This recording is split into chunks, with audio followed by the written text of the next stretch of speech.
The next question goes to Elizabeth May from the Green Party. Ms. May, the Green Party's policies call for a transformation of the Canadian economy from resource exports to high value added business. But that's a long-term project, and Canada is facing trouble right now. What can the federal government do now, this year, to reanimate the economy? Excellent question. I think we have to also bear in mind and keep in context that the oil sands are about 2% of our GDP. We've got a lot of economic activity. The Prime Minister's right. We're seeing other sectors begin to rebound and able to export. Our dollar shouldn't keep declining. I think this is a source of worry. But we can't just sit back and think that the current stagnant economy is going to fix itself. We need investment. We need investment from the public sector. We need to invest in a climate action plan.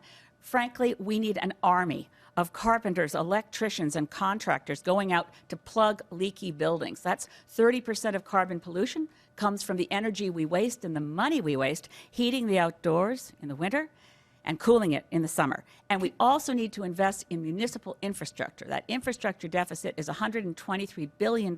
We need to get at it as our bridges and roads are crumbling. Can you recruit your army of carpenters and without jeopardizing budget balance? How important is budget balance in the scheme of things? In the scheme of things, not very.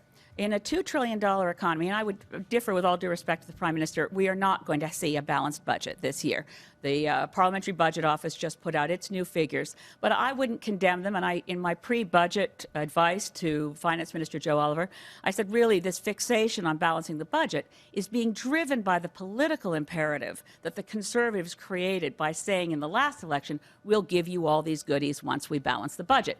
This year, they monkeyed with the budget. They put it out on April 21st, not because they needed to know where oil was going, but because they wanted to book the sale of the General Motors shares in the next fiscal year. So we sold 73 million shares in General Motors. Was that a good policy choice? I don't know, but fiddling with the books so that that showed in this year's budget to help fake a balance, and then the price of oil keeps dropping. We're not going to see a balanced budget, but I don't condemn them for that. It's far more serious that $150 billion of federal debt has been accumulated under this Prime Minister.